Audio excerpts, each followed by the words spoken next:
Hi, my name is Bob Dimicco, co-founder and CEO of Reveal AI. I'm also a Tepper alum. I'm also Italian, and you can't talk and stand in one space if you're Italian, so I just got to move around. And anyway, Jim asked me to provide some perspective on, AI and agentic AI for a couple of reasons. One was, as a company that's based on genAI, we're certainly building products that are formed and powered by genAI. As a startup that's trying to make the most use of our capital, we're looking at sales and marketing and some of those other functions and saying, well, how can we optimize those? How can we make those, more productive with either AI or genAI or things like that? I'm going to start off with a interesting perspective, and that is, I'm sure everyone here has heard of Shopify. Yep. How many of you are familiar with a perspective that their CEO, Tobias Lotke, shared on April 7th with all the employees in the company? Some of you are, yeah. I wasn't. I knew what Shopify was, but I'd never heard of Tobias, and I'm not really an e-commerce person. If you're not familiar with Shopify, they're about a $9 billion company in terms of revenue, and they're responsible for almost $250 billion every year of commerce from all the small and medium businesses and things like that on Shopify. Well, anyway, get to the point, Bob. So what Tobias provided to the employees in a memo on April 7th was, going forward, in order to justify any additional headcount or resources, you have to prove that AI or agents can't do the job. As in, before you come asking for a new rec or resources or whatever it is, you have to demonstrate that AI or agents can't do the job better or more effectively than a human. Now, as you might imagine, this was kind of an earthquake, throughout Shopify. It also got a lot of news and things like that. And, it kind of reflected, I think, what the first speaker talked about in terms of, we've seen this in the blue collar world for a long time. Now we're seeing this in the white collar world. Speaking of the blue collar world, back there, Don Jones Center for Entrepreneurial Studies, I actually started my career on a Don Jones startup called International Cybernetics back in the 80s. We were doing industrial automation and first generation robots. Our customers were like Kimberly-Clark, General Motors, Ford, Corning Glass. I vividly remember working with some of those customers when their leaders would say, moving forward, it's the age of automation. We are not going to design manufacturing process, new plants with people first. We're going to design it with robots and automation first, and then we will figure out how to augment them with people.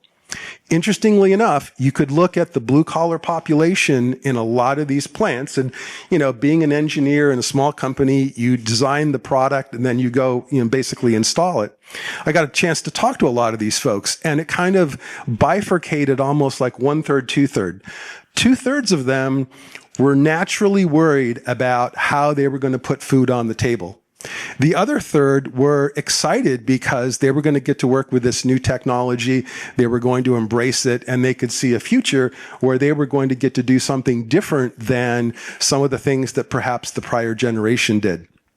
I suspect that in Shopify and in many of our organizations, large or small, that we've got people kind of feeling the same way. I spent 15 years in Cisco and started a couple businesses inside Cisco that were focused on cloud and security, and kind of watched firsthand how people whose entire careers had been based on networking and storage and server products on-prem, when cloud came along, they weren't quite sure what to do.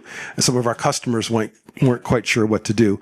So I suspect in your organizations, with the advent of large language models and now agents, you've probably got a lot of people that are kind of asking, that same question.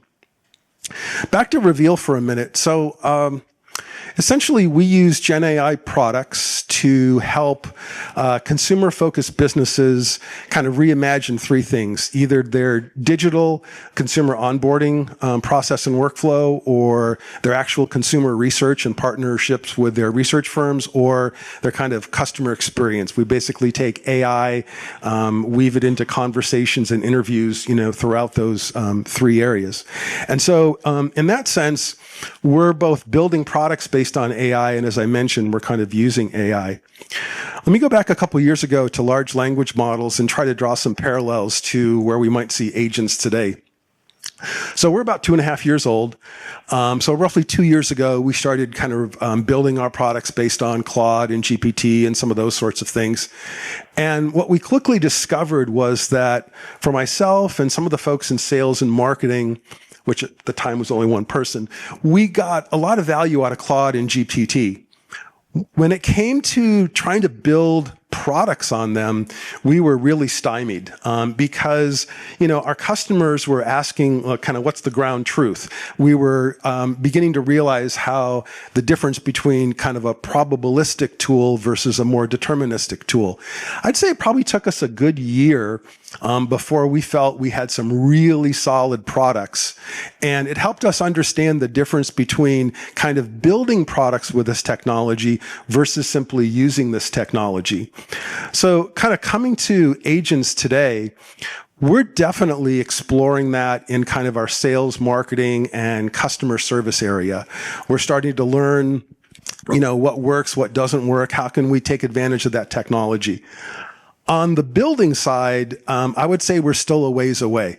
I'm based in the Silicon Valley, San Francisco right now, and I had lunch a couple weeks ago with 3 friends up in the city that are all like VP or directors of AI for multi-billion-dollar software companies. And so I was asking them, hey, what are you seeing in terms of agents? What are you guys, doing? What are you doing with their teams? And they were saying, well, inside our company, we're definitely starting to use agents to figure out how to automate processes and things like that. In terms of our products, we're not there yet. We're not there yet because we haven't been able to validate the outcomes, the consistency, those sorts of things. So they said, we've gone back to our CTO, CEO, whatever, and talk about the importance of 2025, or at least the first half, being a couple quarters of learning, really trying to understand the potential of agents, understanding what are some of the pros and cons of agent architectures. And they said, most important, we're going to look at the first half as a kind of a period to get started. And that's the closing thought here is for those of you, whether you're a user, whether you're a builder, whether you're a startup, whether you're in the corporate world, is get started. Find small projects where you can begin learning. Another analogy from my Cisco days, go back about 15 years ago, and today we think of cloud and GCP and Azure and all those things as ubiquitous. It wasn't in 2010, especially for a lot of enterprise organizations. My team was taking network traffic and going to a CIO or a CISO or a chief digital officer and say, you wouldn't believe it, but the majority of your team is already using cloud with their credit card right under your nose. And oh, by the way, the data indicates that 5 years from now, the majority of your apps will be built in the cloud.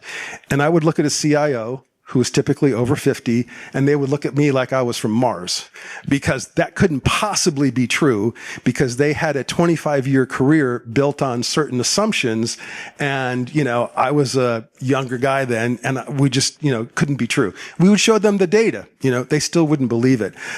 For those that wanted some advice, we would say, get started. Find some small projects, find some folks that want to start building on GCP or Azure, or Amazon, AWS, whatever it might be.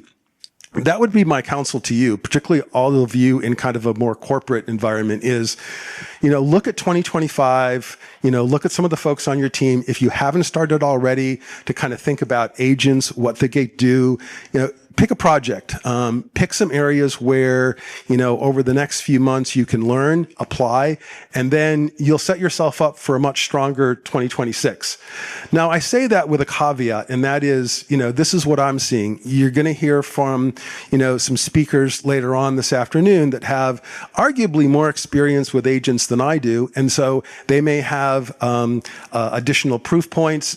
You may find in your organization, yesterday we were talking to some folks from BNY, they're already well down the path of using agents in certain areas. So, just like large language models, it was important a couple years ago to explore with ChatGPT, explore with Claude, figure out, how you can use it, and then, mature from there.